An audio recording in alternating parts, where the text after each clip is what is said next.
Buenas tardes, gracias a todos por vuestra asistencia y a los organizadores por darme la posibilidad de dar mi opinión sobre estas elecciones y sobre las elecciones en general.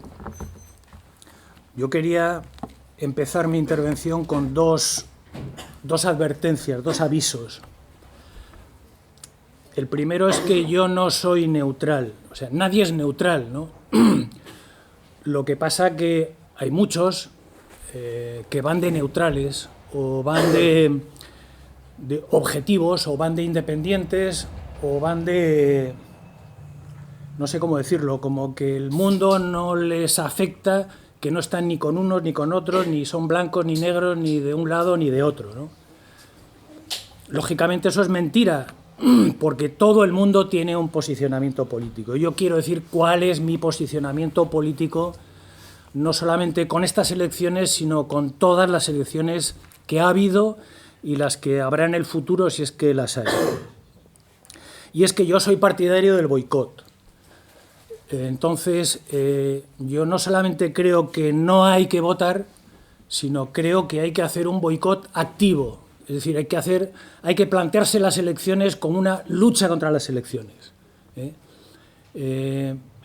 Por una serie de razones que voy a explicar posteriormente.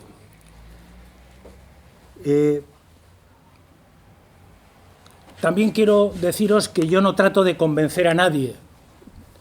Yo creo que la gente tiene que actuar en función de su conciencia, si es que tiene conciencia. Y si es que su conciencia es suya, que esa es otra. Hay gente que se cree que tiene una conciencia, en realidad todo el mundo tenemos una conciencia, ¿no? Lo que ocurre es que esa conciencia no es nuestra, nos la han inculcado. Y que cualquier desarrollo personal, cualquier evolución política es una lucha de alguien consigo mismo por desembarazarse todo ese cúmulo de ideas que ha ido arrastrando a lo largo de su vida y ir adquiriendo poco a poco su propia conciencia, en función de la situación política, de la situación social, de su situación personal, laboral, etcétera, etcétera. Estas son las dos advertencias que quiero hacer. Es decir, no quiero convencer a nadie. Quiero explicar simplemente por qué yo no voto, por qué no he votado nunca. En realidad sí he votado, porque yo en el referéndum de la OTAN del año 86 voté. Lógicamente voté en contra de la OTAN. Dije no a la OTAN. Y yo, que vivo en Madrid, pues me fui a Euskadi, porque en aquella época yo estaba empadronado en Euskadi, me fui a Euskadi solo para votar que no a la OTAN. Pero no he participado en ninguna elecciones. Y en todas las elecciones me he manifestado en contra. No en contra de un partido o de otro, sino en contra de todos los partidos y de todas las elecciones, del hecho mismo de que haya elecciones. Y lo que quiero explicar es el motivo de por qué yo actúo de esa manera, por qué opino de esa manera. El primer motivo es para mí una distinción fundamental que yo no sé si está clara. Yo me encuentro con mucha gente que no la tiene clara, o por lo menos que no la ve como la veo yo. Y es que la gente tiene la idea de que el Estado en general, las distintas instituciones públicas del Estado, el Gobierno, el Tribunal Supremo, el Parlamento, el Tribunal Constitucional, el Ministerio de Hacienda, el Ayuntamiento, la Comunidad Autónoma, son como un coche, ¿no?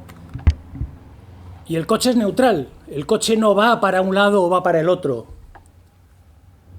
El coche parece que depende del conductor que se monta dentro de un coche y llevarlo para un lado y llevarlo para el otro. Entonces es como si el Estado fuera el coche y las elecciones son para elegir quién va a conducir ese coche. Entonces esa idea que han inculcado a la gente del Estado como un instrumento, como un aparato, como una cosa mecánica, cuyo funcionamiento depende de quién lo dirige. Si gana las elecciones un partido, si gana otro, si hay una coalición, si hay otra coalición, etcétera, etcétera. Esto es un error. Esto es un error. Y es un error fundamental. ¿Por qué? Porque el Estado no es un vehículo, no es un instrumento, no es un coche. Cada uno tiene que pensar cuáles son los problemas que le conciernen a él y que conciernen a la sociedad, y darse cuenta, analizar si el Estado en el que vivimos, independientemente de qué partido esté en el gobierno, de qué partidos estén en el Parlamento, de qué partidos estén en el Ayuntamiento, si ese Estado responde a los intereses de una mayoría de la población o no. Es decir, que si yo me dedico a las mudanzas, no me vale un coche, no me vale un utilitario.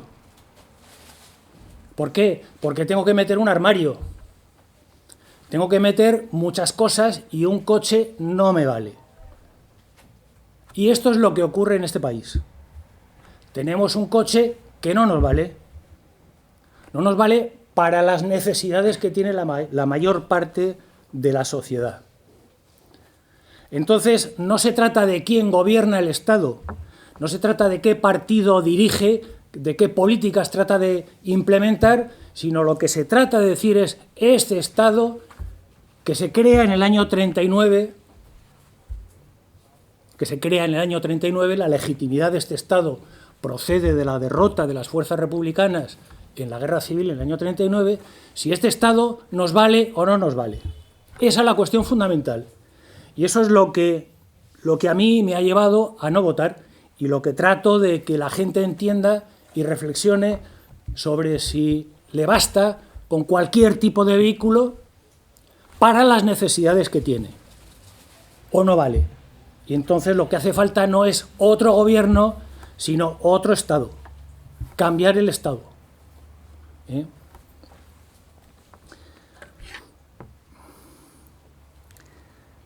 Bueno, todo ese tipo de concepciones acerca del Estado que han inculcado a la gente son, como he dicho al principio, proceden de toda una idea de neutralidad, ¿no? Que el Estado es neutral. El Estado lo mismo sirve para una organización que sirve para una organización política, para un partido político, que sirve para otro partido político. Eso es falso, completamente falso. El Estado no es neutral. No hay nada neutral en el mundo. Absolutamente nada. No hay nada por encima de las clases sociales, no hay nada por encima del capitalismo, no hay nada por encima de los desahucios, del paro, de la miseria, etcétera, etcétera.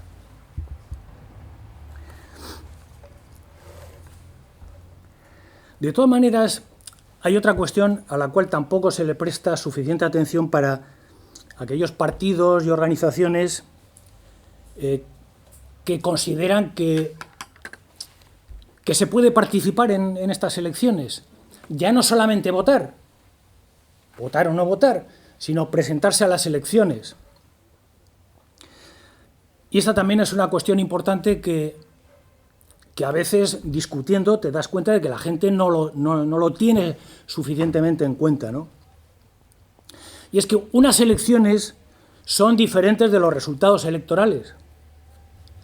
Efectivamente, es posible y no es descabellado pensar que a veces es interesante participar en un proceso electoral. Incluso para decir a la gente que no vote, como es este acto, ¿no? Por poner un ejemplo. Participar en unas elecciones. ¿Por qué? Porque las elecciones de alguna manera atraen la atención de mucha gente hacia los temas políticos. Y es interesante, se pueden hacer reuniones, se pueden hacer charlas, se pueden organizar discusiones, porque por sí mismas las elecciones atraen la atención de la gente. Pero eso es una cosa, participar en unas elecciones, y otra cosa distinta son los resultados electorales.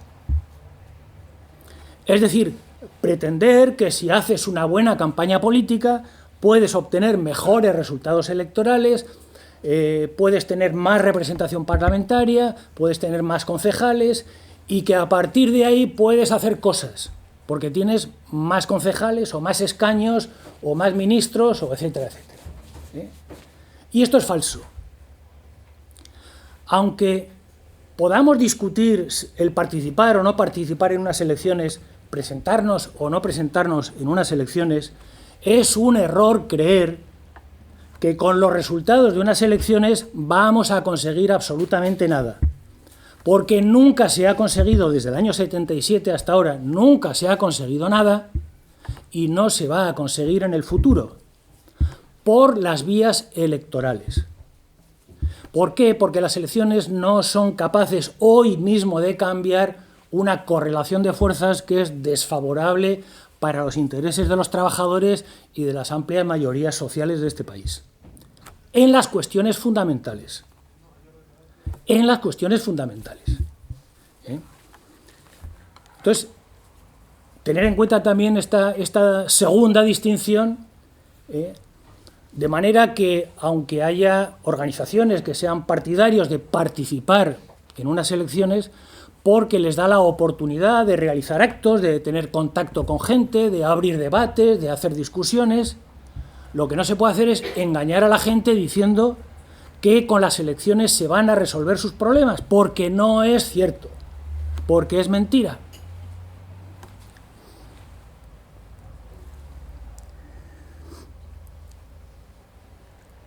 Todo ese tipo de debates en torno a las elecciones, se habla muchas veces de que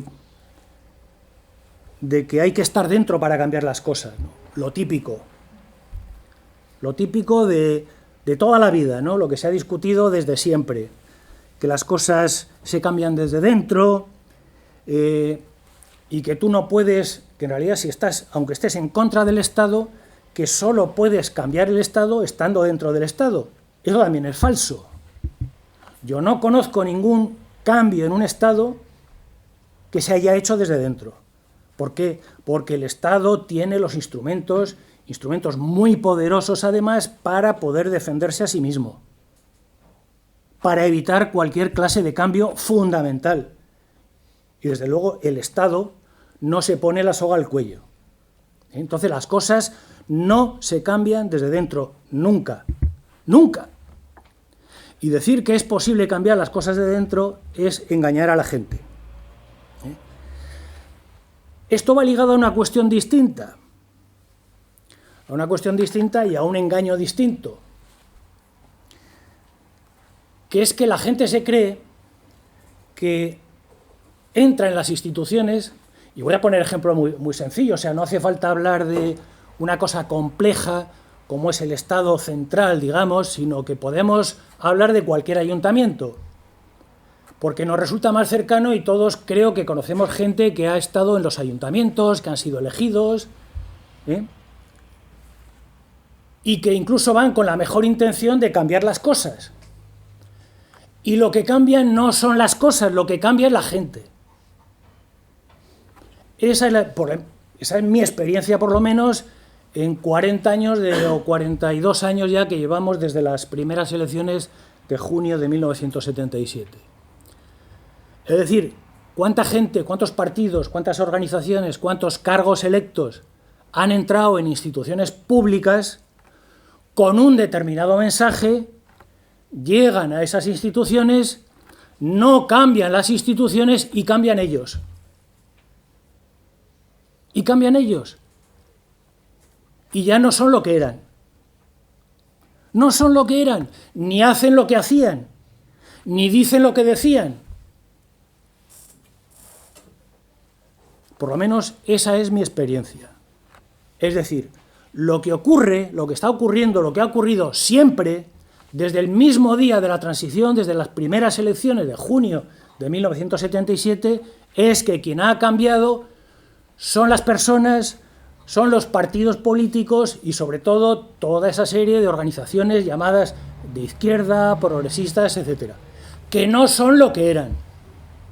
Que no son lo que eran. Y que no solamente no han cambiado nada, sino que han cambiado ellos. Eso que normalmente decimos que se han apoltronado, que se han acomodado, todo ese tipo de cosas, ¿no? Las instituciones no cambian, cambian las personas que están dentro de las instituciones. Desde la más alta hasta la más pequeña. desde los de arriba hasta los de abajo. En cuanto una persona tiene un carguito y tiene un sueldito y está comiendo de la sopa de todos los meses que le da el papá Estado, cambia y se convierte en un servidor del Estado. En general. Claro, también podemos buscar excepciones. Y que la gente honesta, y esa es otra de las grandes experiencias, la gente honesta que entra en ese tipo de instituciones, si mantienen su honestidad se acaban marchando. Se acaban marchando porque se dan cuenta de la cloaca en la que se han metido.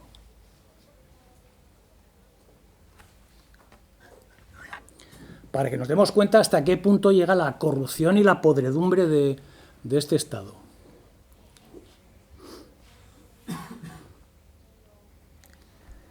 Bueno, había apuntado aquí, los voy a leer porque lo he venido escribiendo. Salvo los muy ingenuos, nadie se presenta a unas elecciones para cambiar lo que hay, sino para mantenerlo, decorarlo o edulcorarlo.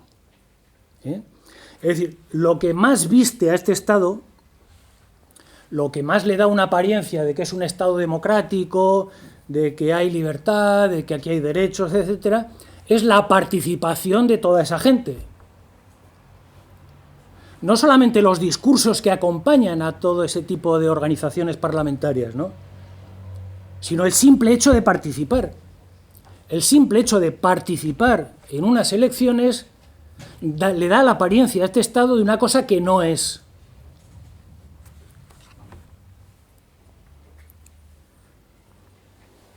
Y esto tiene que ver también con una cuestión fundamental que quiero ponerla encima de la mesa y que creo que no está clara y que yo os voy a dar mi opinión, que no sé si estaréis de acuerdo. Y la pregunta es, ¿qué son unas elecciones libres?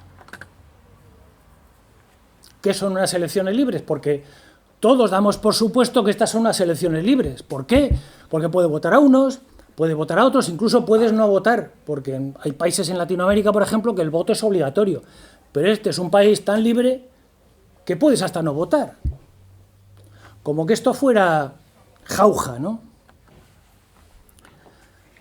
Y curiosamente, otra de las ideas que han inculcado en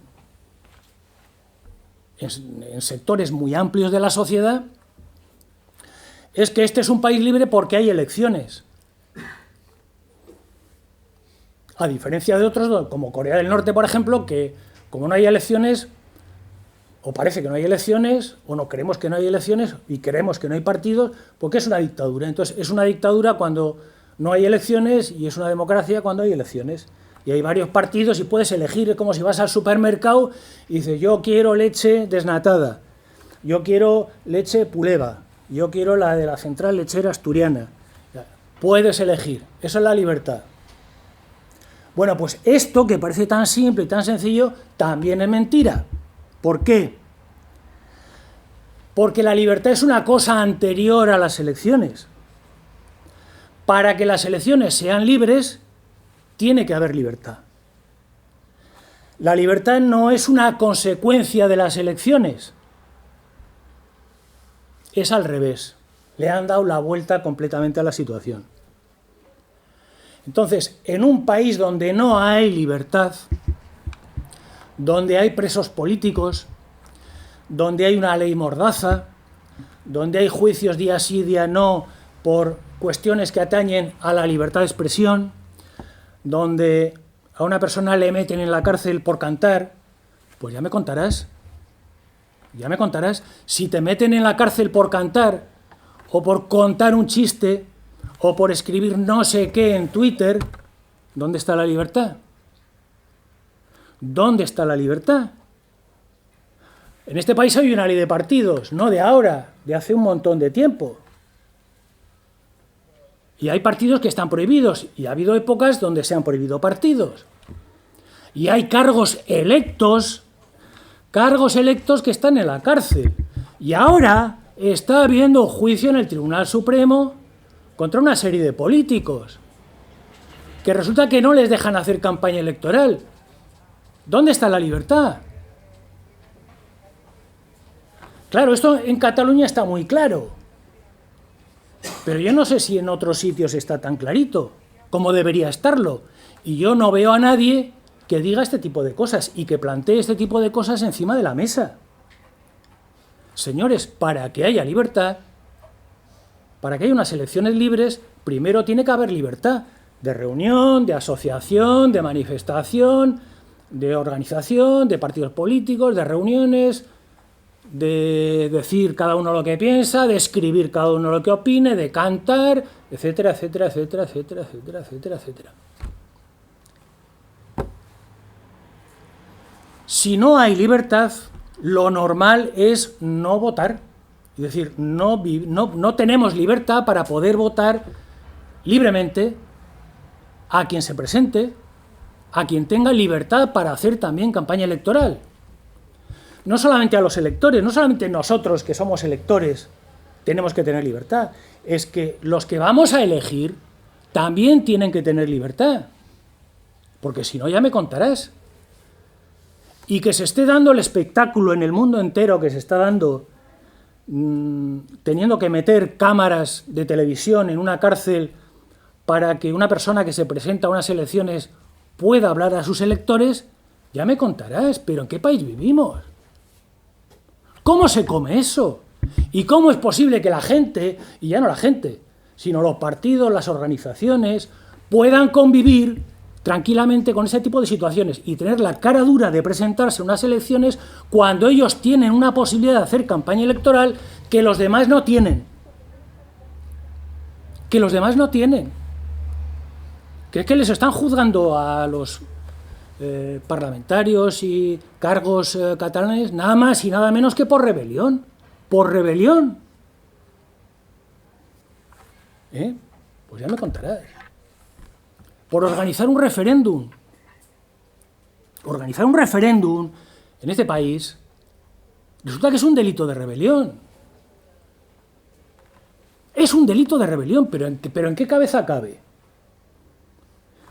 Y ha habido una instrucción, ya ha habido una investigación de la Guardia Civil que resulta que estaban vigilando a los independentistas catalanes, que habían hecho vigilancias también sobre determinadas organizaciones, como Podemos, y toda la guerra sucia, toda la mierda y todas las cloacas de este Estado asqueroso, fascista, que resulta que está controlando incluso a organizaciones legalizadas.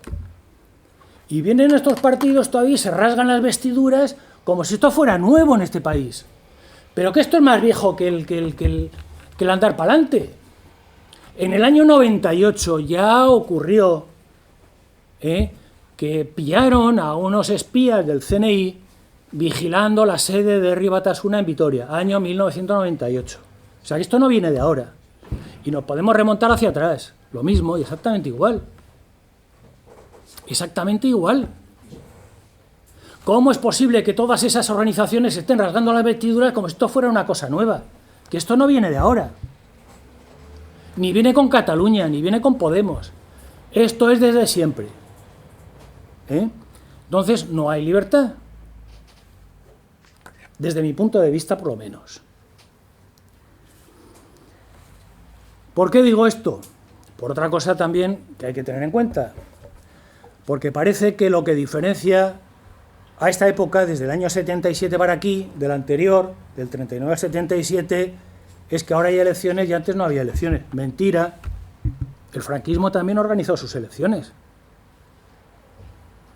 El franquismo tuvo sus elecciones. Adolfo Suárez salió elegido en unas elecciones. Por Ávila, por ejemplo. Es decir, el franquismo también hacía elecciones. Y a nadie se le ocurre decir que el franquismo era un régimen democrático. ¿En qué se diferencian aquellas elecciones de estas elecciones? Y hubo referéndum también. No sé si el franquismo organizó 2 o 3 referéndum. Recuerdo ahora mismo uno del año 69 para aprobar por referéndum la ley orgánica del Estado, una de las leyes fundamentales del franquismo. Fue el año 69, ¿no? Más o menos. Entonces, ¿en qué se diferencian aquellas elecciones de estas? ¿Alguien tiene una explicación? Bueno, pues luego me lo contáis.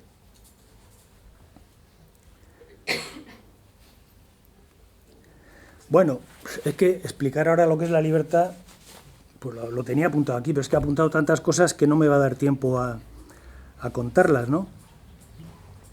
La libertad, por ejemplo, por dejar una serie de cosas apuntadas, no es solamente la libertad de votar, es la libertad para postularse, la libertad para presentarse a unas elecciones, la libertad para informar a la gente. Un cargo que se presenta, un partido político que se presenta, tiene no solamente el derecho, sino la obligación de informar a la gente, de poderse dirigir a la gente en un mitin, en la televisión, en las redes sociales, en la prensa, en la radio. La libertad de informar y de informarse. Porque yo, para poder votar, o no votar, o votar a uno o votar a otro, necesito informarme. Si yo no me puedo informar de cuáles son los distintos programas o las propuestas o las políticas que quieren implementar unos u otros partidos, tengo que informarme. Y para informarme yo necesito que alguien me informe, me llegue esa información. Y eso no existe en este país. No existe.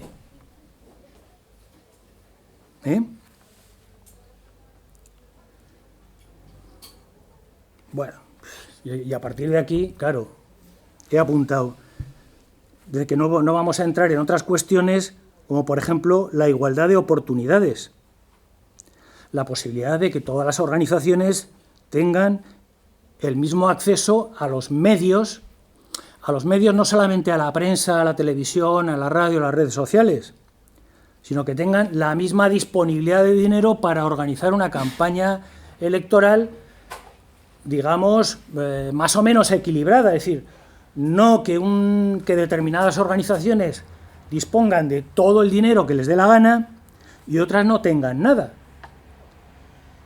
Porque, en definitiva, unas elecciones suponen un gasto de dinero muy grande. Y no es lo mismo que al Banco de Santander se le acerque, pues no sé, el Partido Popular, que se le acerque no sé qué partido que no lo conoce nadie y que nunca ha tenido representación parlamentaria. Y el primero que pida un préstamo y el segundo que pida un préstamo. Y a ver qué responde el banco. Porque, en definitiva, los partidos políticos dependen también de los bancos. Dependen de muchas cosas, pero también de los bancos, del dinero.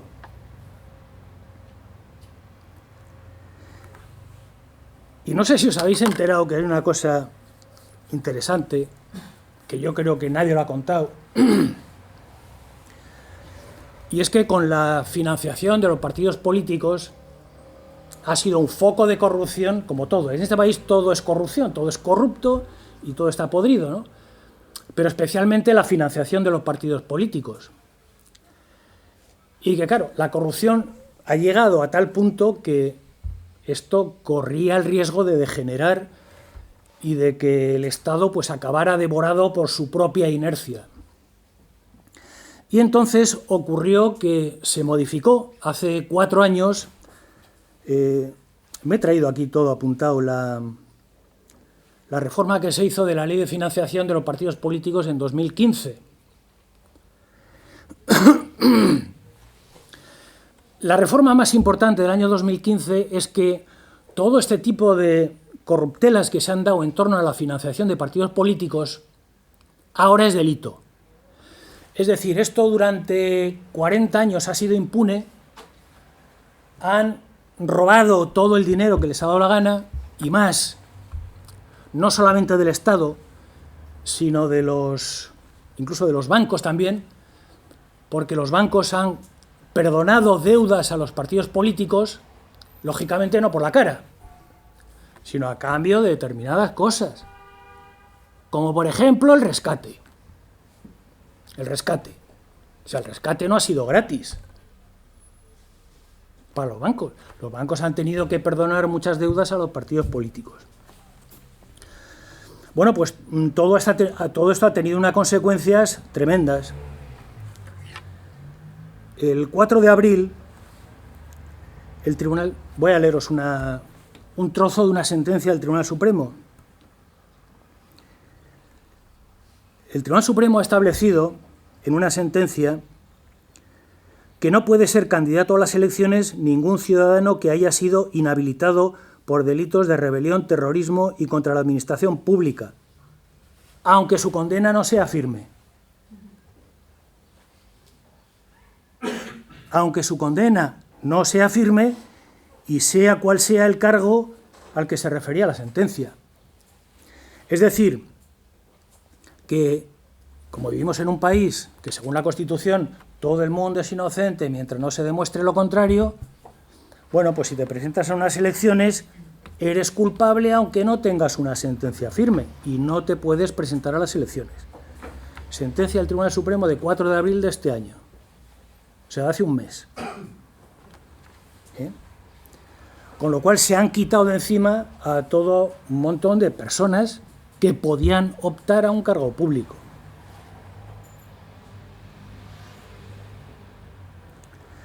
En las elecciones solo pueden gastar dinero los partidos grandes.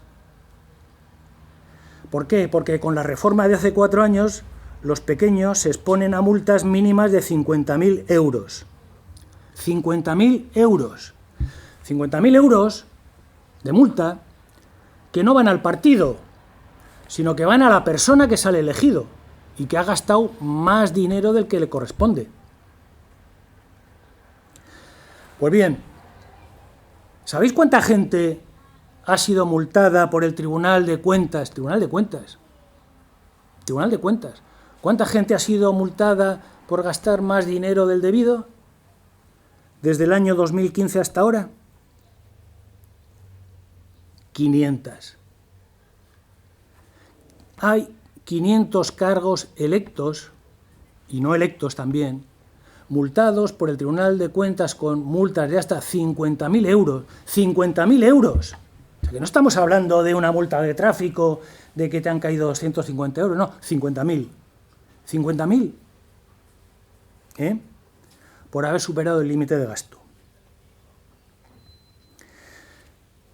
Con esto se han quitado del medio a todo un montón, porque esto viene como consecuencia de las últimas elecciones municipales, donde la gente no se enteró, es decir, todas estas candidaturas independientes, autónomas, que se presentan a las elecciones, al margen de los partidos. Esto ha ocurrido sobre todo en Navarra.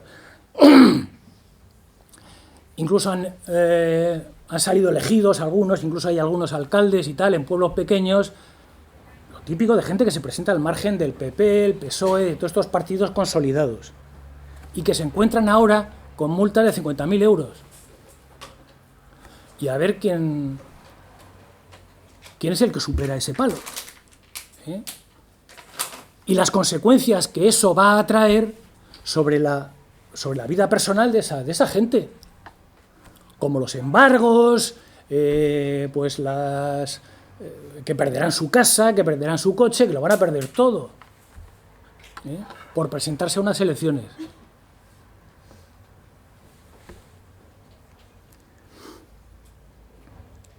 Bueno, pues estas son algunas de lo que la gente considera que son unas elecciones libres, ¿no? Ya no vamos a entrar aquí de cómo se hacen las campañas electorales, ¿no? De cosas como la veracidad. La veracidad, es decir, antes se ha hablado del derecho a informar, pero claro, es que para que nos puedan informar nos tendrán que contar la verdad. Y yo no sé, si nos ponemos a pensar y llevamos un registro de las cosas que cuentan los candidatos en las elecciones, y más en un país de bocazas, porque es un país de bocazas, y en realidad todos somos un poco bocazas, es decir, propensos a la tertulia, a la charlatanería, a hablar por hablar, ¿no? Pero sobre todo los partidos políticos y en época electoral,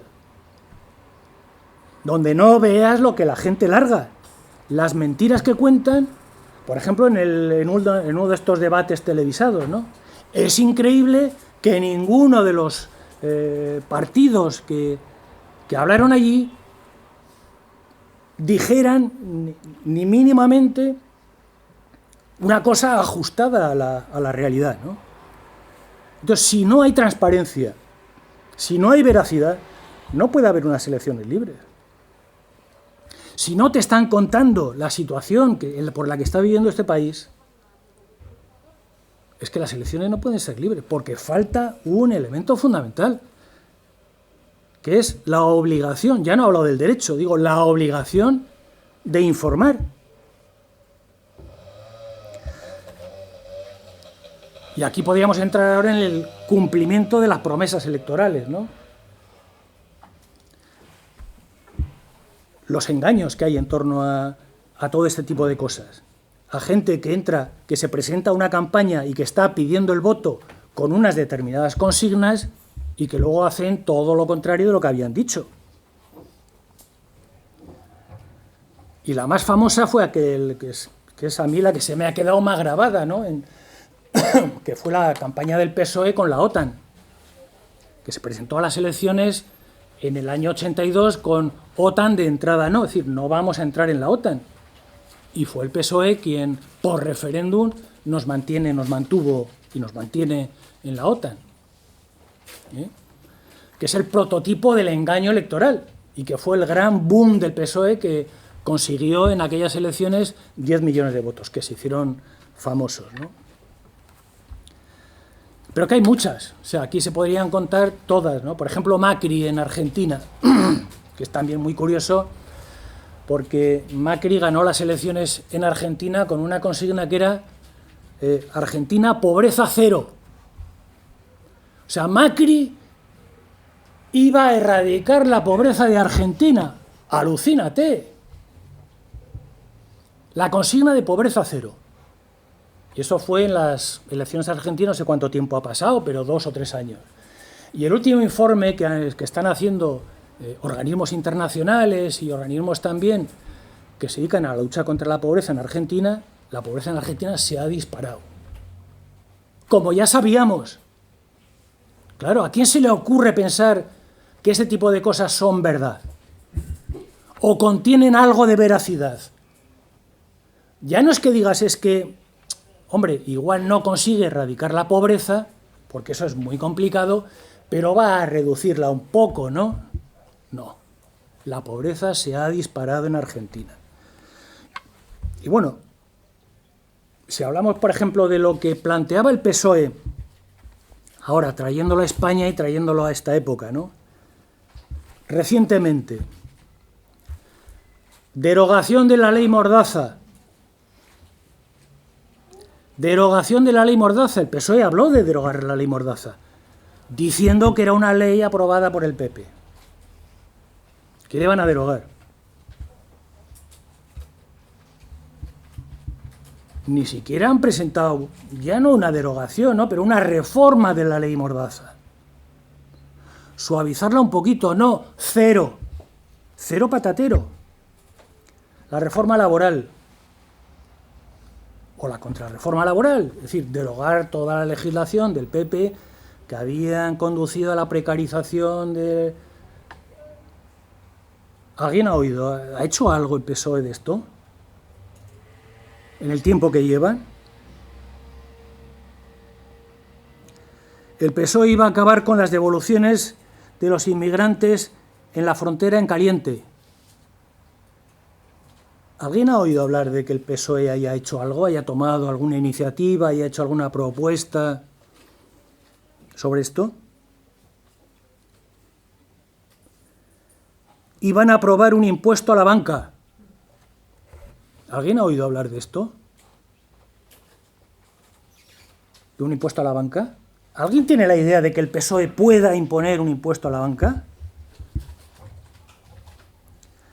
Iban a publicar los nombres de los beneficiados por la amnistía fiscal de Montoro. ¿Lo han publicado?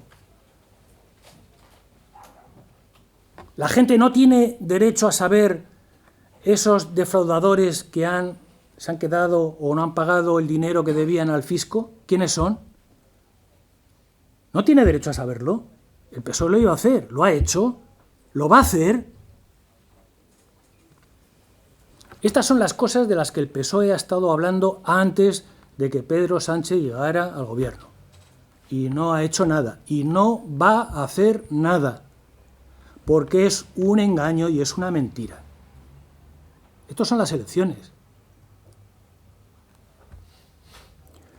Bueno, las consecuencias de todo esto, claro, es que mucha gente no vota por pura frustración, por una sensación de engaño, y esto conduce a que mucha gente, y esto es curioso también de este país, de que la gente no es que vote convencido de que no sé qué partido, es decir, de que el partido al que vota es lo mejor, o esté de acuerdo en todo o en una parte del programa electoral. No, la gente lo que hace es votar contra otro. Y eso, con la campaña que hay ahora, con el tema del famoso, la lata que están dando con el tema de la ultraderecha, es muy clarito. Están relanzando toda la historia de Vox, del problema de la ultraderecha, para que la gente se movilice, se asuste, se intimide y vote al PSOE, a Podemos, ese tipo de organizaciones llamadas de izquierda, ¿no? Eso es. Pero no porque esos votantes estén ni siquiera mínimamente convencidos de que eso es una solución, es una alternativa, o estén de acuerdo. No, no, no. Esa gente vota porque están en contra de. Votan a esto porque están en contra de esto. Y eso, además, está ligado a lo que he dicho antes, al miedo. Es increíble, pero es que la gente, tío, es que tiene miedo a ese tipo de cosas, ¿no? Tiene miedo a la ultraderecha, porque es que van a hacer. Pero es que esto es un país de y sobre todo los fascistas que son así, que son bocazas. El otro día, por ejemplo, decía el vicepresidente de Vox que iban a cerrar La Sexta, la cadena de televisión La Sexta, dijo el vicepresidente de Vox.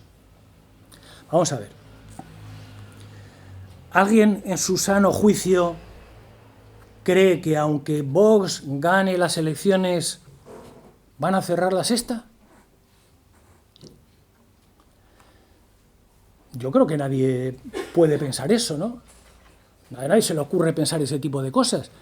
Ni esa, ni nada de lo que están diciendo todo ese tipo de organizaciones, porque el Pablo Casado, que ahora hay un concurso en este país a ver quién es más fascista, y entonces se han inventado todo ese tinglado, todo ese fantasma de Vox porque claro, para combatir eso tenemos que ser nosotros también tan fascistas como los de Vox, ¿no? Entonces decía Pablo Casado, no, y vamos a cerrar la TV3, la Televisión Autonómica Catalana, ¿no? ¿A alguien en este país se le ocurre que Casado tiene la más mínima intención de cerrar la TV3? Yo creo que no. ¿O estoy muy equivocado yo? Yo creo que no. Pero repito, esto es un país de bocazas. Y es un país, además, donde la gente no opina, no se forma una opinión en base a hechos, a políticas, a la práctica, sino en torno a lo que uno dice y el otro dice y el uno me ha dicho y el otro ha contado y he oído en la radio y a bocazas. Y somos bocazas, somos charlatanes respondiendo a otros charlatanes. Y las redes sociales, si alguno hacéis el seguimiento de esto en las redes sociales, esto es alucinante, es una locura y un mare magnum. De lo que el uno dice, y el otro dice, y el otro opina, y el otro dice, y el otro opina, y el otro dice, y el otro opina, y dice en contra de lo que dice el otro, y así, unas charlas, discusiones de taberna, a ver quién es más bocaza. Esto es el concurso de este país. Ahora, ¿eso qué hace? Que se tapen los problemas fundamentales que padece la gente. Y sobre todo, el origen de esos problemas fundamentales. Que son el hambre, que tenemos un problema que es que no sabemos en qué país vivimos. Y además juzgamos a un país en base a nuestra propia situación personal y en la situación de los que nos rodean. Y creemos que el mundo, que España y el resto del mundo y Europa, es como nosotros mismos, pero con más gente. Y no es así. No sabemos, como consecuencia de todo esto, no sabemos el país en el que vivimos. Este es un país donde la gente padece hambre. No tiene para comer. De esto no habla nadie. No habla nadie. ¿Por qué? Pues porque no interesa hablar. Y luego está la famosa pobreza energética, que es como un eufemismo para decir que la gente está en una situación tan absolutamente calamitosa que no tiene luz eléctrica en su casa y que si tiene luz no puede enchufar más que la nevera y para de contar. Y que ha pasado el invierno con mantas, tapándose con mantas, porque no tiene una calefacción, porque no se puede pagar la luz. Miles y miles de personas. ¿Y eso? ¿Quién habla de ese tipo de cosas?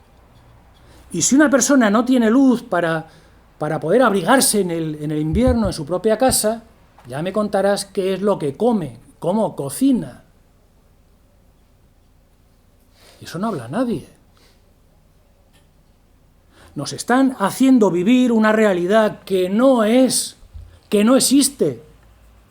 Y nosotros mismos nos inculcamos de esa realidad, porque no somos capaces de mirar un poco por encima del muro de la tele, del muro de la radio, del muro de la prensa, del muro de las redes sociales y del run run, y los desahucios. La gente no tiene para pagarse una casa. Y si la gente no tiene para comer, no tiene para alimentarse, no tiene para pagar la luz, no tiene para pagarse una casa, ¿de qué estamos hablando? Pero ¿cómo nos podemos permitir el lujo de hablar de unas elecciones y hablarle a la gente de que vaya a votar cuando la gente no tiene para comer y no tiene casa para vivir? ¿No será que primero hay que solucionar los problemas básicos que tiene la sociedad? Por no entrar en la sanidad, por no entrar en la educación, y etcétera, etcétera, etcétera, etcétera, etcétera. Y eso es lo que, los problemas fundamentales son los que están tapando los bocazas. Y el run run mediático de las redes sociales, de pum pum, pum pum, pum pum, pum pum y pum pum. Que si la independencia de Cataluña, es que están atacando a la unidad de España. Chicos, es que no tengo para comer. El otro día me contaban que había ido una candidata del PP a un barrio, a un pueblo de Andalucía, y que se puso ahí a hablar y a despotricar por la unidad de España y no sé qué, y los catalanes, en contra de los catalanes y tal. Y comentaba a una persona, dice, pues, si es que en Andalucía, en este pueblo, no tenemos un problema con los catalanes, lo que tenemos es un problema con que no tenemos un ambulatorio. Cuando nos ponemos malos, no podemos ir al médico porque no hay ambulatorio. Queremos un ambulatorio. Es decir, están transmitiendo a la sociedad unos problemas que no existen, para tapar los problemas que sí existen. Y eso no son unas elecciones libres. La responsabilidad de un partido y el derecho que tenemos las personas, los electores, es a que nos cuenten y nos digan la verdad de cuáles son los problemas fundamentales de este país. Eso es la política. Eso es la política. ¿Que Cataluña es un problema? Bueno, el problema lo tendrá el Estado español. El problema en Cataluña no es Cataluña. El problema en Cataluña es España. El problema que tienen en Cataluña es España. Y eso habrá que darle una solución también.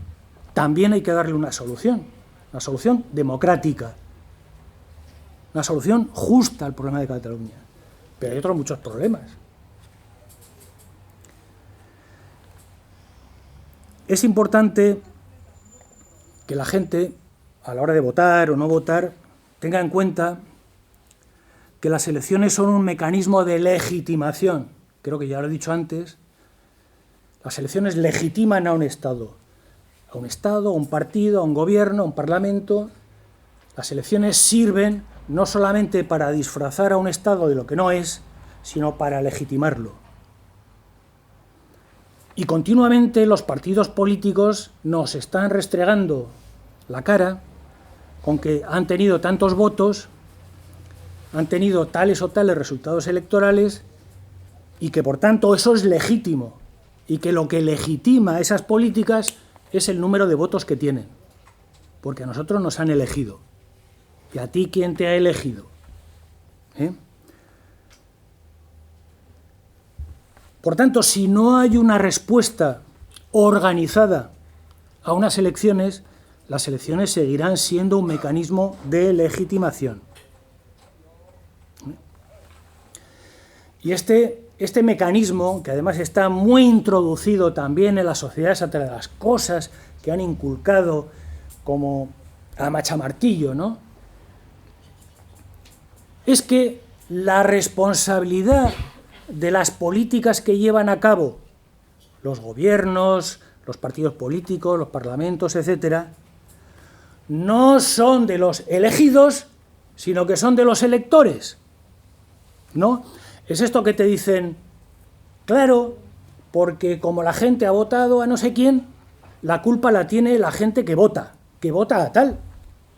Esto lo ha dicho, por ejemplo, mucho Anguita. No sé si habéis seguido los discursos de Anguita, ¿no? Lo ha dicho mucho con el tema de la corrupción. No, la culpa de la corrupción no la tiene el corrupto. La culpa de la corrupción no es de que el sistema sea corrupto, de que el Estado sea corrupto. La culpa de la corrupción es de la gente que vota a los corruptos. Lo cual es alucinante, claro. Lo cual es alucinante. Y es una vergüenza. Y que eso se pueda decir impunemente es una vergüenza. Y es un escándalo. Lo diga quien lo diga. En este caso, Anguita. He puesto el ejemplo de Anguita, pero seguro que lo habéis escuchado muchas veces, ¿no? La culpa de lo que está haciendo no sé quién la tienes tú porque le has votado ese. No, la culpa de lo que está haciendo ese la tiene ese. Perdón. Perdón. La culpa de lo que está haciendo el PSOE la tiene el PSOE. Y ya está. Y no el que vota al PSOE. Porque la alternativa esa, la alternativa a lo que está haciendo el PSOE, no es que ese deje de votar al PSOE. No. La alternativa, la única alternativa es que ese deje de votar. Y diga, puesto que a mí me han traicionado, ahora no voy a cambiar mi voto y voy a votar al otro. ¿Por qué? Porque el otro no es la alternativa esta. La alternativa al PSOE es no votar, es el boicot.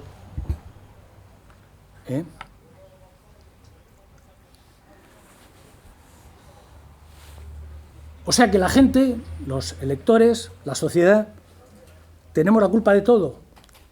Si votamos porque votamos mal, votamos a quien no debemos, votamos a uno y no votamos a otro. Y si no votas también tienes la culpa, porque como no has votado, no te puedes quejar porque es que no has votado. ¿Cómo que no me puedo quejar? ¿Cómo que no me puedo quejar?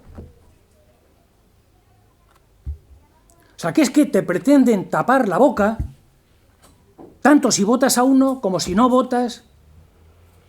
Y esto no es así. Que yo tengo derecho a exigir, tanto si voto como si no voto, tanto si voto a uno como si voto al otro.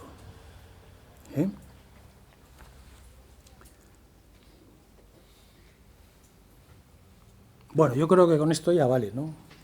Ya me he enrollado mucho. He apuntado un montón de cosas, pero es que tengo aquí como 8 páginas, no voy a...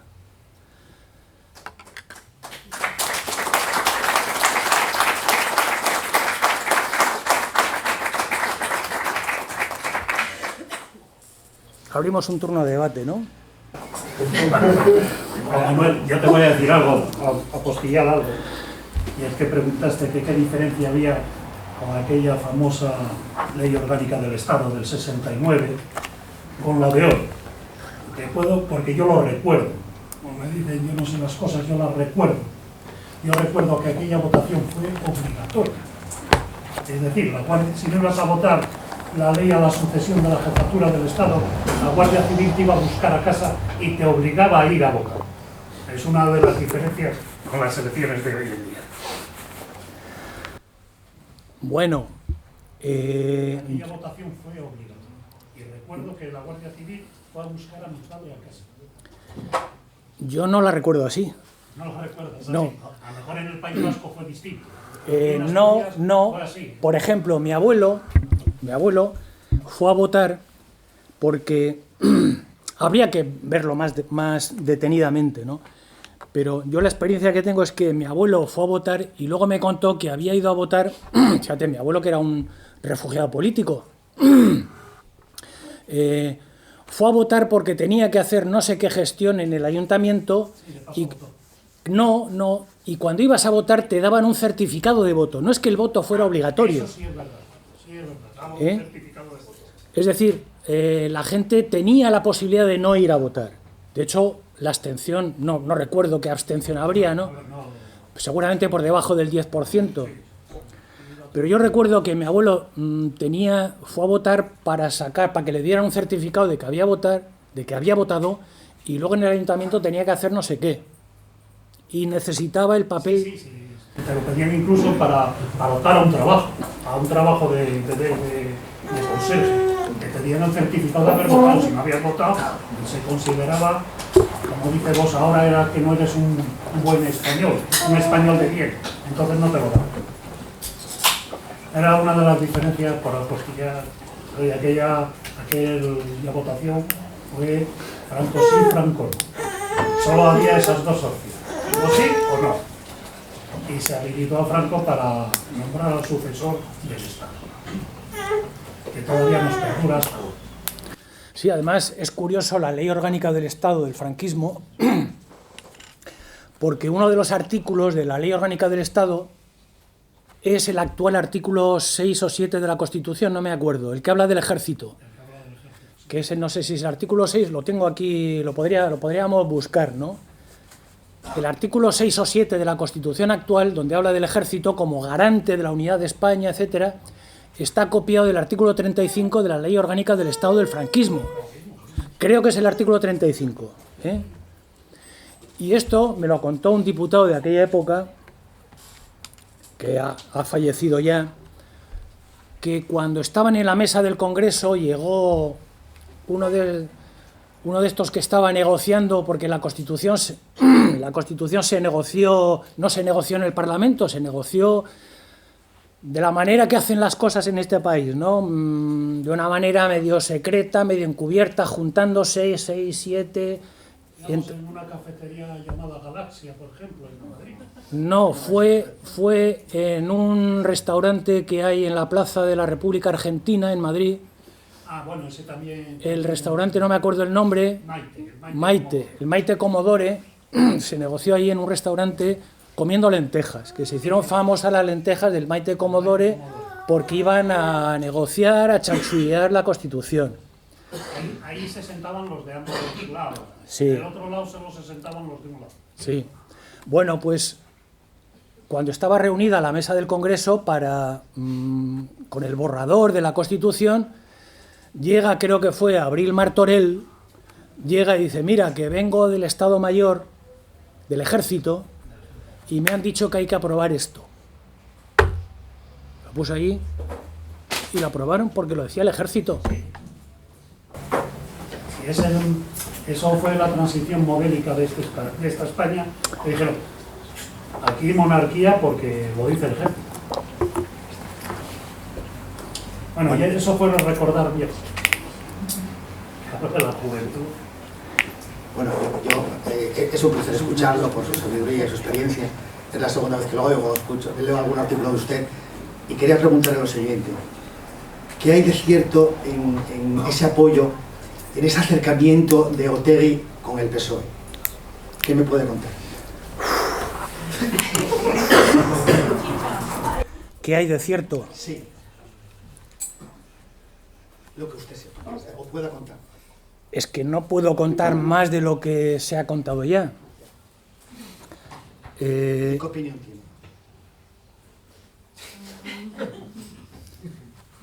El que, ¿cómo es el refrán este? El que a buen árbol se arrima, a buena sombra le cobija, ¿no? Es eso, es decir, es que hablarme de Euskadi y preguntarme de Euskadi es como nombrar la soga en casa del ahorcado, ¿no? En Euskadi, que es una de las zonas de España donde se ha mantenido más tiempo la resistencia contra el franquismo, y por tanto un sitio donde las traiciones al movimiento antifascista se consiguieron superar de alguna manera o minimizar o reducir, y donde se creó un movimiento organizado con características independentistas, socialistas, revolucionarias en definitiva, pues curiosamente, a pesar de toda la experiencia que ha habido en Euskadi y fuera de Euskadi sobre las traiciones a ese movimiento antifascista, quien llevaba la cabeza de ese movimiento también traiciona. Es decir, la dirección de la izquierda abertzale ha traicionado no a mí, ha traicionado a su propia gente, a la izquierda abertzale, ha traicionado al movimiento independentista y ha traicionado al movimiento revolucionario en Euskadi. Movimiento socialista, movimiento por el socialismo, como lo quieras llamar. Entonces, es una traición. Lo duro de la traición es que se haya producido en el momento que se ha producido.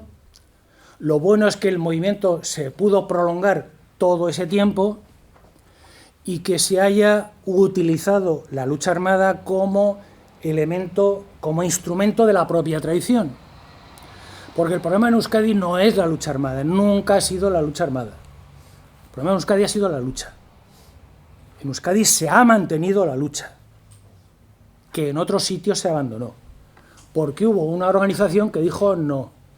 Hubo más, ¿no? Pero hubo una organización que creció en torno a la negación de la transición, a la negación del Estatuto de Autonomía, a la negación de la Constitución, a la reforma del Estado, etcétera, etcétera, etcétera.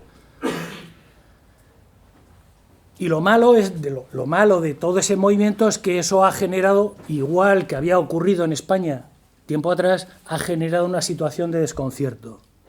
Entonces, a río revuelto, ganancia de pescadores. Ahí salen Otegi y otros personajes como Otegi, porque en la confusión te impide el ver claro qué es lo que está ocurriendo. Porque además, en Euskadi, pues somos, ¿cómo decirlo?, como todo movimiento nacional, mira solo para sus adentros y no tiene en consideración otro tipo de situaciones y otro tipo de experiencias que en otros sitios de España ya se conocían. Entonces, ellos están viviendo ahora el desconcierto que en otros sitios ya se vivió, ya se padeció y se había conseguido superar. Entonces, la situación en Euskadi ahora mismo da pena, da mucha pena. Y eso es lo que permite que ese tipo de gente pues trepen en ese contexto, ¿no? El problema que es que no hay una alternativa o no se ve una alternativa, porque el movimiento en Euskadi se ha acostumbrado a subirse a un tren en marcha. Cuando tú te montas en un tren en marcha, pues qué maravilla, porque el movimiento ya está acelerado, ya está organizado, ya tiene su propio camino. Ahora no hay quien ponga el tren en la vía y lo ponga en marcha. No lo hay. Está viendo, es decir, la gente sabe lo que no quiere, pero no sabe lo que quiere. Esto es la situación que se generó en España en los últimos años de la transición y luego en los primeros de la posteriores, ¿no? Con los pactos de la Moncloa, con todo ese tipo de situaciones que se dieron en aquel momento. Es decir, ahora Euskadi está viviendo esa situación de confusión que no vivió en el 77, 78, 79, 80, 81. ¿Por qué? Porque en aquel momento hubo una organización que dijo no. Esto es un engaño, esto es una mentira. Y la gente eso lo vio, y la izquierda abertzale cuando crece no es en el franquismo. La izquierda abertzale no era un movimiento fuerte en la época del franquismo. La izquierda abertzale crece durante la transición denunciando la reforma del franquismo. Y vive la situación de confusión ahora. ¿Qué ocurre? Que no ha hecho un balance de decir nosotros en qué hemos acertado y en qué hemos fallado. ¿Cómo es posible que después de 40 años de lucha hayamos llegado al mismo punto en el que estaban los españoles hace 40 años? ¿Cómo es posible? ¿Por qué es posible eso? Porque ese movimiento no está dirigido, no está organizado en torno a una línea política justa. Porque lo que define a un movimiento revolucionario, a un movimiento reivindicativo, no sé cómo llamarlo, de reivindicativo, antifascista, progresista, republicano, llámalo como quieras, es la línea política. Si no sabes a dónde vas, no vas a llegar nunca a ninguna parte. Lleves el tren lleno, lleves 2 vagones, o lleves 20, o lleves 200 vagones. A un movimiento hay que preguntarle, pero tú, ¿qué es lo que quieres? ¿Qué estás buscando? ¿Cuáles son tus reivindicaciones? ¿Cuál es tu línea? ¿Cuál es tu programa? ¿Qué quieres? ¿Qué pretendes? ¿Qué buscas? Y en Euskadi eso no está claro. No está claro. Y eso, claro, cuando una cosa no está clara, pues claro, permite todo. Porque ¿cómo es posible que el PC, Comisiones Obreras y tantos partidos firmaran los pactos de la Moncloa, por poner un ejemplo, ¿no? O aprobaran la Constitución,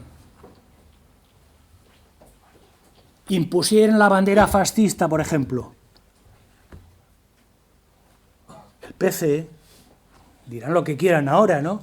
Pero los que tenemos memoria histórica sabemos que en las manifestaciones el PC prohibía a sus militantes y a los que no eran militantes también el llevar una bandera republicana. Yo lo sé muy bien también, sí, así es. Eso lo hemos vivido todos. Sí. Y las banderas no es una cosa simbólica. Las banderas tienen un significado.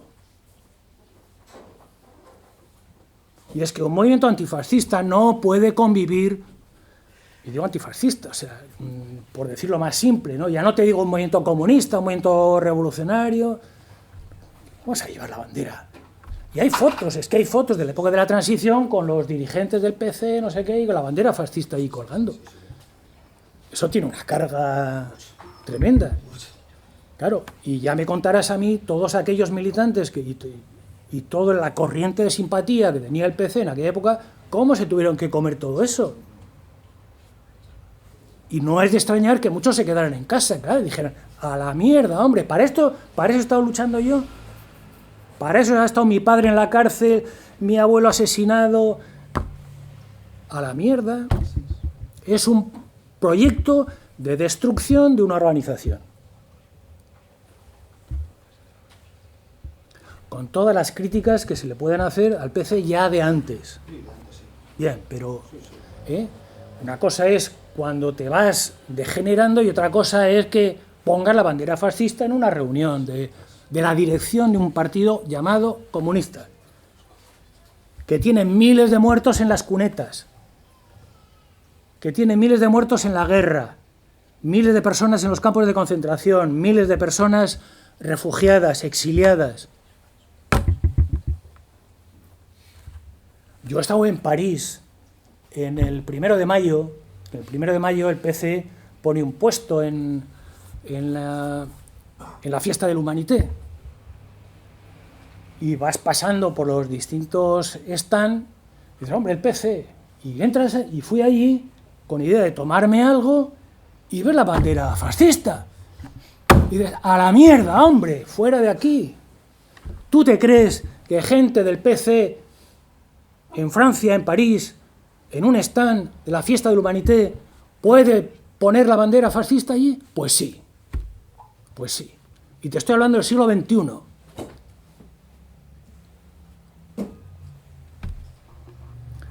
Entonces, este es el país de las traiciones. Este es el país de las traiciones. Y no me extraña que el movimiento esté como esté, que la gente esté quemada, porque es que ha sido terrorífico. Pero terrorífico. Pero la culpa no la tiene la gente. Es decir, los que han dado todo lo que podían dar por proyectos que han sido traicionados en Euskadi y fuera de Euskadi. Tremendo.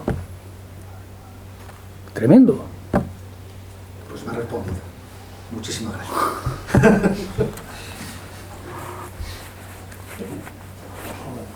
Bueno, Juanma, yo agradecerte que nombres todos mis miedos, creo que uno por uno, posiblemente. Y esos miedos son los que me hagan ir el domingo a votar, posiblemente. Pero para la gente que con esa conciencia no va a ir a votar el domingo, después, ¿qué?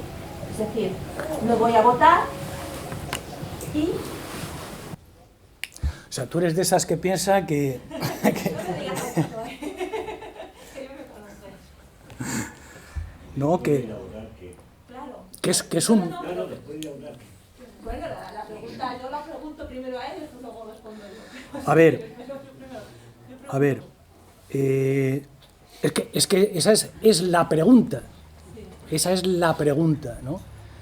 Porque mucha gente dice, claro, pero es que porque nos ponemos a hablar de proyectos, de líneas, de programas, etcétera, y como que a la gente lo ve muy, muy lejos, ¿no? Pero es que los programas están encima de la mesa. Están encima de la mesa. Y el programa es lo que tú quieres, es la brújula que tienes para no perderte. Y eso es organización. Es decir, cuando yo hablo de... Y este es un país desorganizado de la marinera. Por muchas razones es desorganizado. Somos desorganizados. Estamos no solamente desorganizados, sino que lo poco que hay organizado está muy mal organizado. Eso nos damos cuenta enseguida, ¿no? Entonces, el problema es un problema de organización y es un problema de esclarecimiento de esas organizaciones, qué es lo que quieren, qué es lo que pretenden, a dónde van. La organización no es una burocracia, es decir, no es un comité de jefes, una junta directiva que por debajo tiene una serie de cuadros intermedios y luego está la base, que no sé qué. Eso no es una organización. Una organización es que se crea en torno a una serie de principios. Principios. Y esos principios es lo que hay que extender y organizar. Llevar esos principios a todo el movimiento. Aunque sean movimientos distintos, es decir, un movimiento pues será el bloque crítico, el otro será el Comité Pro Amnistía, el otro será el movimiento antirrepresivo, el otro será la paz. Todo eso, lo que da forma a todo eso y lo que da coherencia a todo eso es una línea organizada en torno a una serie de principios que, como son principios, tienen que ser pocos, pero tienen que estar muy claritos, pero muy claritos. Y son básicos. Son básicos. Y eso marca no solamente hacia dónde vamos, sino cómo nos organizamos entre nosotros para ir en esa dirección. Y esos principios son, no sé, cosas como la OTAN, por ejemplo, que nadie habla. Yo no he oído en ninguna elecciones nadie que hable en contra de las bases que hay en este... Todos son muy nacionalistas y muy fachas y muy españoles, como dijo Rajoy, español y muy español. Y tienes bases extranjeras, bases militares extranjeras, y tienes a tu ejército dentro de un bloque imperialista, al mando de cuerpos extranjeros. Y eso no habla nadie. O sea, todos estos nacionalistas y españolistas, de eso no habla nadie. Bueno, pues ese es un punto fundamental. Ese es un punto fundamental que por sí mismo es una ruptura con todo lo que hay. No se puede admitir que este país esté incorporado a la OTAN, tenga bases extranjeras, etc. Un punto. Otro punto. La república. ¿Y qué república? Si nos vale cualquier república, porque hay gente que se cree que esto es como un rompecabezas, ¿no? Donde tú quitas una pieza, quitas al rey, pones a un presidente de la república y todo lo demás queda igual. No. La república es un elemento fundamental de ruptura con este Estado. Un elemento fundamental. Otro elemento fundamental, el reconocimiento de las nacionalidades oprimidas que hay en este país, del derecho que tienen Euskadi, Galicia, Cataluña, Canarias, etc., a decidir su propio destino. Eso es irrenunciable, eso es democracia básica, pero de primero de básica. Sin eso, ¿a dónde vamos? Y si eso no está claro, y no está claro, ¿a dónde vamos? Y luego resolver todos los problemas sociales que tiene la gente. El paro, el hambre, lo que he dicho antes, los desahucios. ¿Cómo se puede admitir que estén echando a miles de personas a la calle de su vivienda? ¿Pero cómo se puede admitir? Me acuerdo que dijo ayer, Pablo Iglesias, para que veamos cómo analizan las cosas, ¿no? La gente más, teóricamente, más a la izquierda o más no sé qué, es que no sé ni cómo calificarlo. Porque igual hay alguien que se siente enfadado, ¿no? Si digo lo que pienso de Pablo Iglesias en concreto o de otros como Pablo Iglesias. Dijo que tenemos que intervenir en el mercado de la vivienda, el Estado tiene que intervenir en el mercado de la vivienda para abaratar los precios de los alquileres, etc. Esa es la solución que él da al problema de la vivienda en este país. Pero es que la vivienda no es un mercado. La vivienda es que la gente tiene que tener una casa para vivir, para que cuando llueve no se moje, para que cuando haga frío no pase frío. Eso es la vivienda. Un gobierno, cualquiera que sea, y un Estado, lo primero que tiene que hacer es asegurar las cosas más básicas de una sociedad. Si una sociedad no es capaz de asegurar la vivienda a la gente, pues vamos a buscar otro. Si el coche no nos vale, no vamos a cambiar de conductor, que es que da igual. El armario no cabe en el coche. Bueno, necesitamos una furgoneta, que no vale con cambiar al conductor. Cambiemos la furgoneta. Cambiemos el coche por la furgoneta. Bueno, pues esto ocurre con el tema de la vivienda. Usted tiene que garantizar, usted, partido político que se presenta a las elecciones, tiene que garantizar que todas las personas y todas las familias de este país tengan una vivienda. Y a partir de ahí empezaremos a hablar. Y mientras tanto, no me vale nada. Lo mismo te digo con el paro. Entonces, hay una serie de principios que hay que analizarlos, saber cuáles son las causas y atajarlas. Y hay problemas que son democráticos, que son teóricamente sencillos de solucionar, como es que la solución al problema de Cataluña es que Cataluña seguirá unida a España o no en función de lo que digan los catalanes. Y esa es la solución, y esa es la resolución del problema. Claro, esto es como si no hubiera derecho al divorcio, ¿no? Entonces tú estás con tu pareja y como no hay divorcio, tú tienes que estar con tu pareja sí o sí. Entonces basta que a ti te digan que no hay divorcio y que tienes que estar con tu pareja sí o sí para que no te cases. Entonces Madrid está generando independentistas en todas partes todos los días.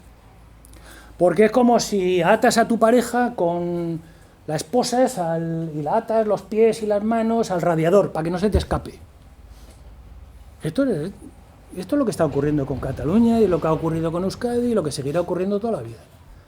No nos gustan los catalanes, no queremos a los catalanes porque son un no sé qué, son un no sé cuántos, pero tú de aquí no te mueves. Joder, si no nos gustan los catalanes, que se vayan. Déjalos marchar, ¿no? Entonces, elaborar una serie de principios fundamentales y organizar al movimiento en torno a eso. y ligar los problemas concretos, los problemas más a corto plazo con los problemas a largo plazo. Que hay problemas que no tienen fácil solución, que estamos aquí hablando como que no tienen fácil solución. Y va a haber una parte importante que se va a oponer a eso, como se oponen a la independencia de Cataluña, se oponen a la entrega de viviendas, a la ocupación de viviendas. Fíjate cuántas veces han reformado, por ejemplo, los desahucios, ¿no?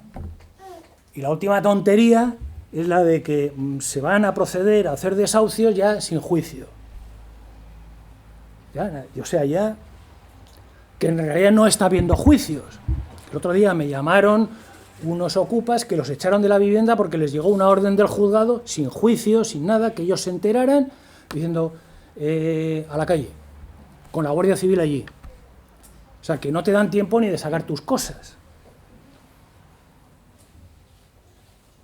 ¿Por qué? Eso tendrá una explicación. Porque este es un Estado que protege no a los que no tienen vivienda, sino a los que sí tienen vivienda. Entonces tenemos que montar un Estado organizado de otra manera, otro Estado. Eso es la organización. Y España tiene un problema de organización. Y España tiene, y todos los movimientos tienen que tener muy claro que no es que no tengas organización porque sí, porque eres muy desorganizado, sino porque no te van a permitir organizarte.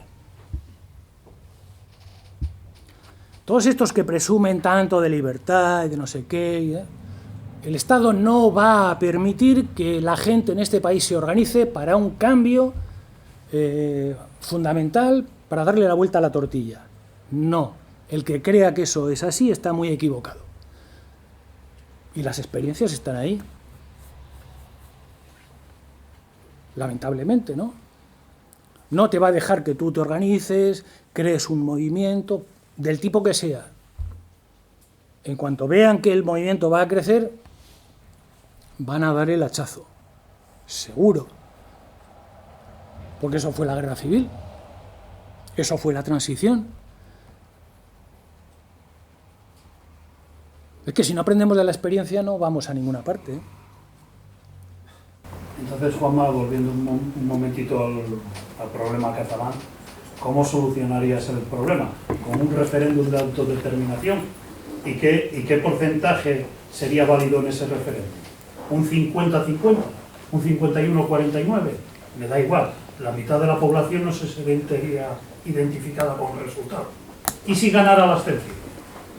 A ver. Que todos los catalanes no fueran a votar. A ver. Esa es una cuestión fundamental. Claro. Y te lo voy a plantear desde el punto de vista independentista, ¿eh? Te lo puedo plantear de cualquiera, es decir, mirar el problema desde los dos costados. Lo puedes mirar de Madrid y lo puedes mirar de Tarragona, como quieras.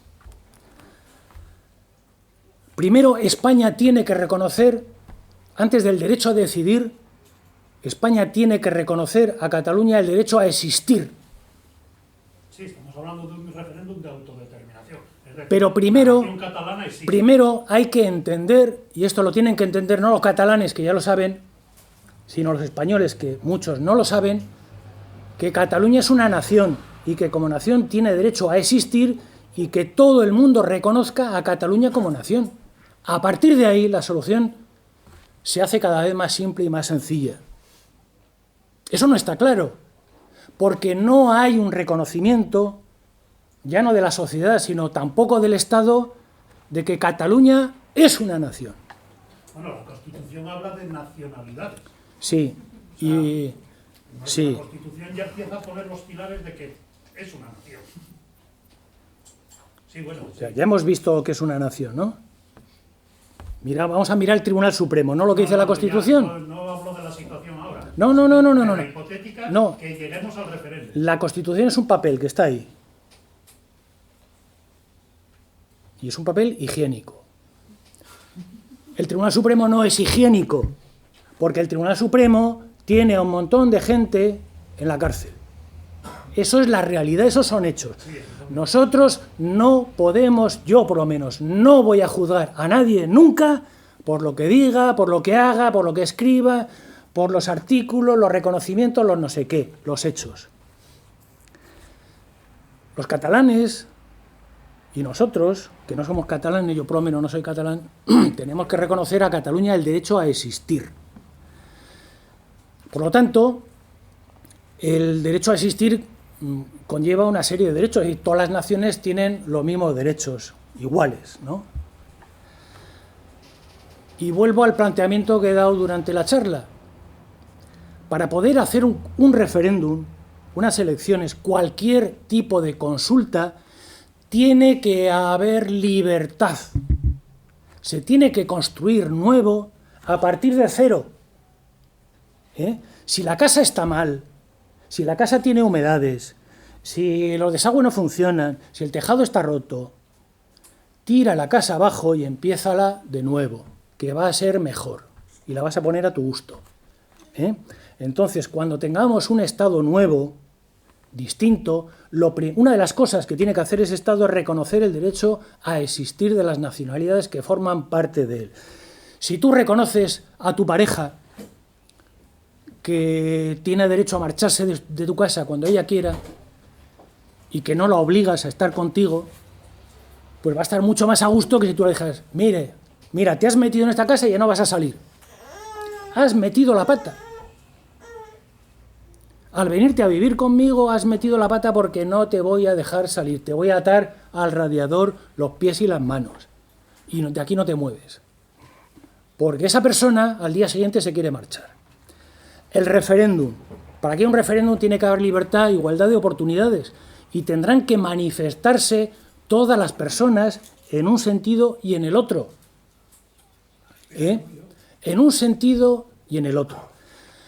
Los sondeos que se hacen ahora en Cataluña dan efectivamente más o menos un 50%, pero es que no es lo mismo eso, un sondeo en las condiciones actuales, que un sondeo en unas condiciones políticas distintas, de libertad y de igualdad, y no con la basura mediática que está machacando a España con Cataluña y a los catalanes con los catalanes. Vamos a presuponer que la gente es suficientemente inteligente para abstraerse de esa basura. Vamos a presuponerlo. Es que yo por lo menos no me puedo abstraer de lo que veo, de lo que leo, de lo que uno opina, de lo que el otro dice, porque eso te crea, eso es como la niebla. Tú vas conduciendo en un coche, te metes en un banco de niebla y ya le puedes dar la luz que es peor. Tiene su propia opinión, independientemente de lo que opina, lea fulano, mengano, de lo que nos quieran enseñar. Sí. Ya somos, se supone que adultos y tenemos una opinión formada. Sí. Vamos a votar libremente y con conocimiento. En ese referéndum hipotético, ¿cuál sería el resultado para ir en un lado o en otro? Es que me da lo mismo. El 50% de cada lado no me vale. Es que me da lo mismo. Es que, a ver, es que no es una decisión, si yo me voy a vivir contigo, soy tu pareja, me voy a vivir contigo y tomo esa decisión, resulta que luego voy a tu casa y veo una persona que no es la que yo he conocido aquí. Y ahora te quiero mucho, pero luego cuando llevamos 6 meses en tu casa conviviendo, digo, joder, pues menudo tipo que es este. Si lo llevamos a una nación como Cataluña, ¿qué decimos? El 50% de los catalanes que no se quieren ir, que se vayan, y se quedan el 50% de los catalanes que sí se quieren ir.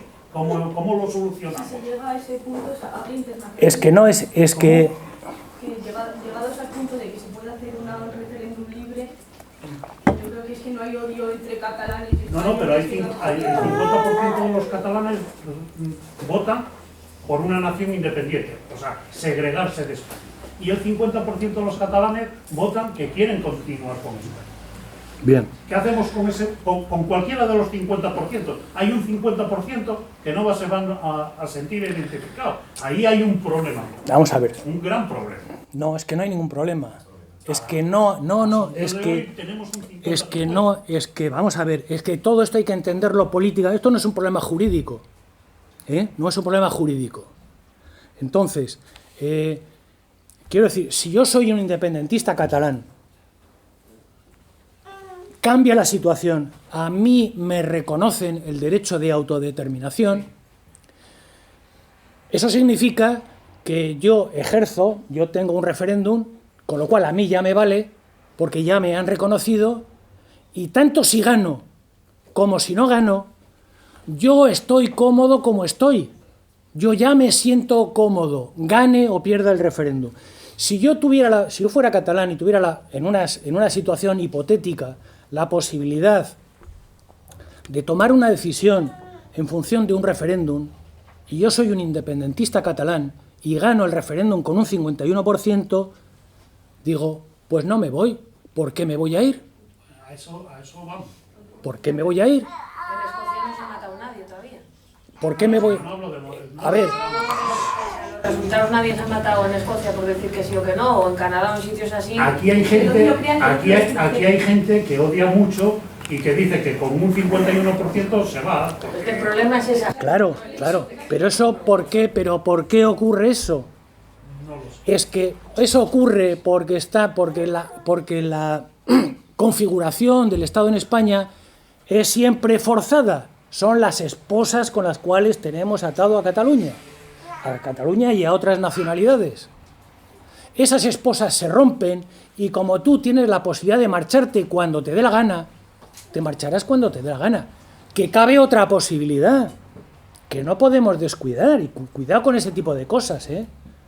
Que el derecho de autodeterminación no es solamente si me voy o no me voy, porque si yo, catalán, no me voy y me quiero reincorporar, quiero pertenecer a España, igual a los españoles no les interesa que las condiciones en las cuales yo me incorporo, mantenerlas. Igual a España no le interesa. Y dicen, Y a otras nacionalidades, País Vasco, Galicia o Asturias, que se sentirían agraviadas. Que es que estamos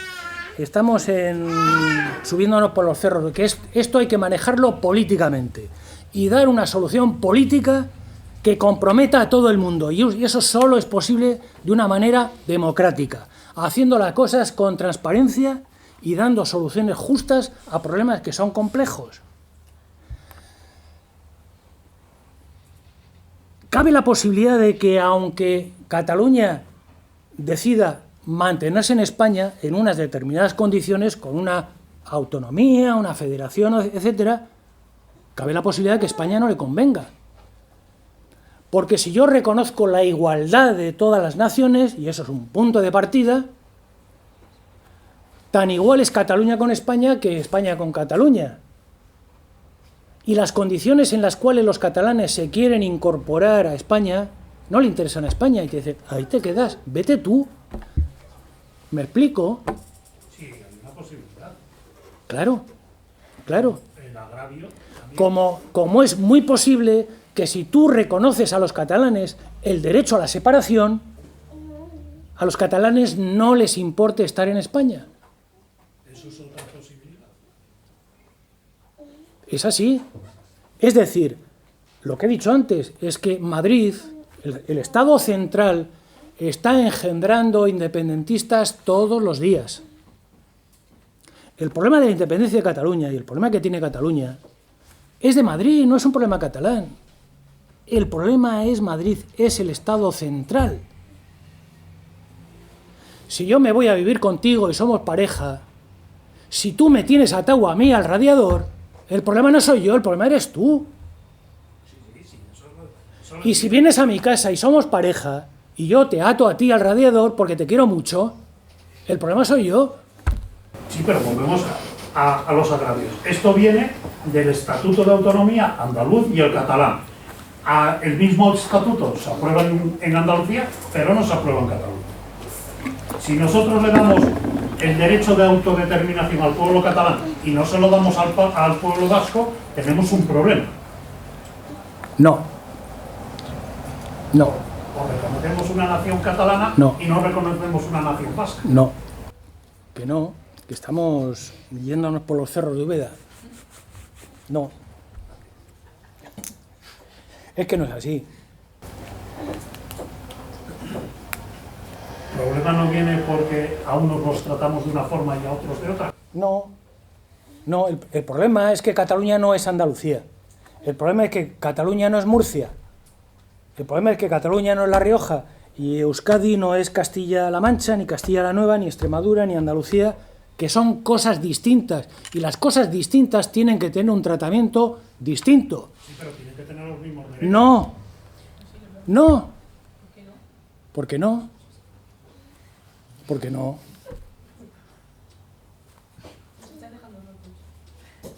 Es que no. Pero, ¿sí? En realidad, ¿os sorprende la cosa? Yo creo que está claro y que están haciendo referencia a naciones conformadas históricamente, como puede ser Cataluña, Euskal Herria, etc. Y otras no. La diferencia es esa, ¿no? Es básico. Digo yo. Que una nación es una nación y las naciones tienen determinados derechos. Y lo que no son naciones, no son naciones. Y lo que son trabajadores no son empresarios. Y los empresarios no tienen igual derecho que los trabajadores. Y los trabajadores no tienen igual derecho que los empresarios. Y el inquilino tiene los mismos derechos que el propietario. El propietario no tiene los mismos derechos que el inquilino. El que trabaja no tiene los mismos derechos que el parado. Y el parado no tiene los mismos derechos que el que trabaja.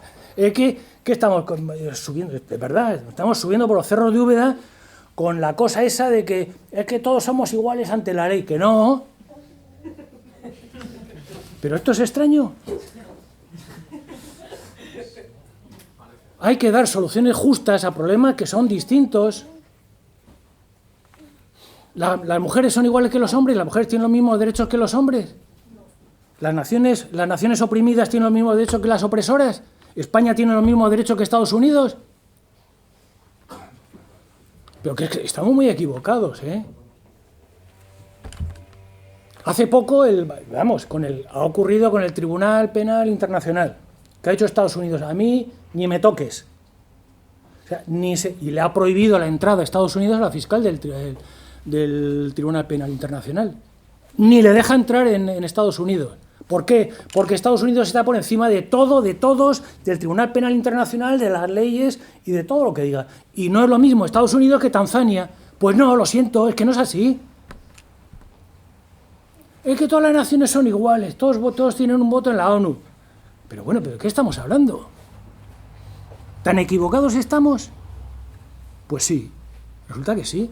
La historia hubo en el 31, se abordó ese problema y se resolvió. Y lo que plantea este señor, o sea, este paisano, no se puede abordar desde el fascismo la solución del problema nacional. Desde el Estado actual no se puede plantear la solución del problema nacional. Tiene que ser sobre la base de establecer una democracia real que empiece por el principio más básico, que es el que ha señalado. La autodeterminación de los pueblos o de las naciones es incuestionable, es un principio básico. No se dan las vueltas aquí de si el 50, de si el 40, no. En cuanto se dé sobre la base democrática, desaparecerán la coacción, o sea, los medios, el machaqueo, toda la cantidad de payasos que hay por ahí haciendo tópicos y haciendo chistes y haciendo... El tema es que lo estamos queriendo abordar desde aquí, desde el Parlamento de esta gente. Desde ahí no hay solución. El problema nacional es sobre una base democrática. Es que es donde estamos ahí, es donde estamos. Pero es que lo que se nos plantea es que hay que echar abajo eso para poder resolver el problema nacional. Tú decías la Constitución, el problema de la vivienda, el problema del trabajo, todos los problemas. Si no echamos abajo este estado del 39, que se reformó un poco, se lavó la cara con el 78, mientras no echemos abajo ese estado, el problema nacional no tiene solución. Va a ser esto, está aquí en lo que enquistado, en lo que está, pero no tiene una solución. Eso no tiene solución. Es como todos los demás derechos democráticos, solo va a tener solución echando abajo eso. Es que el planteamiento que se ha hecho aquí, eso ya ocurrió en la transición. Y te acordarás, porque tú eres de mi quinta, ¿no? ¿Cómo se llamó? Café para todos. Café para todos. Que Cataluña tiene... Felipe González hizo claro, café para todos. Y eso ocurrió con Andalucía, además. Que Euskadi tiene un estatuto de autonomía. Que Cataluña tiene un estatuto de autonomía. Pues yo también quiero. Sí. Es que eso es volver otra vez a hacer las cosas mal. Entonces, una de dos, o empezamos desde cero, ¿O no? ¿O seguimos otra vez con lo mismo? Ah, que estos tienen derecho a... Ah, pues yo también quiero. De verdad que tenemos un problema serio, porque lo que estáis planteando efectivamente son cosas que lo habla mucha gente, ¿no? La gente quiere soluciones y soluciones... No. ¿Eh? Hablamos Es a decir... 50 años vista. No, pues, pero es que eso tampoco es así. Es decir, Yo no lo veré. no, pero ¿y por qué lo sabes que no lo verás? Porque sabes que no lo... Pues yo sí lo voy a ver. ¿Sí? Sí. Eres más optimista que yo. No, que no soy optimista, que el tiempo políticamente no es el tiempo del reloj, es el tiempo político. ¿Alguien en su sano juicio puede pensar que en la situación que estamos viviendo hoy, ya no solamente en España, sino en Europa, esto se va a mantener mucho más tiempo? ¿Alguien que se lo ha creído? ¿Alguien se lo ha creído? Es difícil que se detenga A mucho ver, tiempo. vamos a empezar, podemos empezar de arriba o de abajo. A ver cómo están los pilares que están sosteniendo toda esta situación. La ONU, la Unión Europea, fíjate, la Unión Europea la que tiene montada.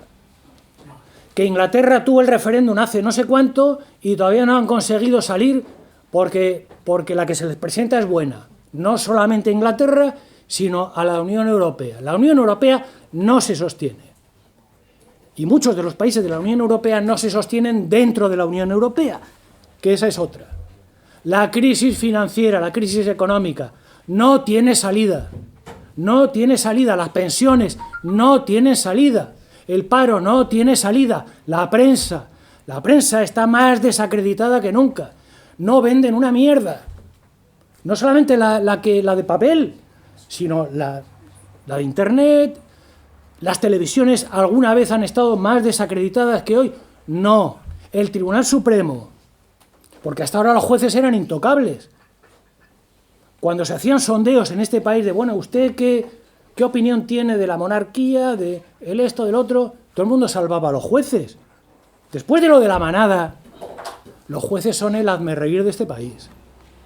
No se salva a nadie ni nada. Es un descrédito tremendo. Y lo que tiene mérito, por su parte, es conseguir arrastrar a la gente, llevarlo a votar. Eso es lo que tiene un mérito tremendo. Tú fíjate la campaña de niebla, de ofuscación ideológica que consiguen crear para arrastrar a la gente a votar. ¿Cómo es posible que en la situación que estemos viviendo haya gente que vaya a votar? Eso es lo que me parece increíble. Y eso tiene mérito, ¿eh? Hace falta una buena campaña de lavado de cerebro para arrastrar a la gente a votar. No se sostiene ni una sola de las instituciones internas e internacionales en la situación en la que estamos. Ninguna. Ninguna. ¿Alguien cree que el capitalismo en este país tiene recorrido? ¿Alguien cree que las pensiones se van a poder seguir pagando como se están pagando hasta ahora? ¿Alguien lo cree? Yo en mi pueblo veo todos los días que se están manifestando los jubilados porque ya están viendo las orejas al lobo. Que quieren que las pensiones se garanticen. ¿Que garanticen con qué? ¿Que se garanticen con qué? Si no hay dinero. El Estado este año va a tener que poner 22.500 millones de euros para pagar las pensiones, porque no tiene dinero. La Seguridad Social no tiene dinero para pagar las pensiones. Tiene que estar poniendo el Estado dinero. ¿Alguien se cree que va a cobrar una pensión cuando se jubile? Que no. Y no sé, y podemos tocar lo que queráis. Lo que queráis. O sea, hay más cosas que Cataluña en este país, ¿eh? Sí. Podemos tocar donde queráis. El paro. El paro. Lo que pasa es que ya no tenemos tiempo.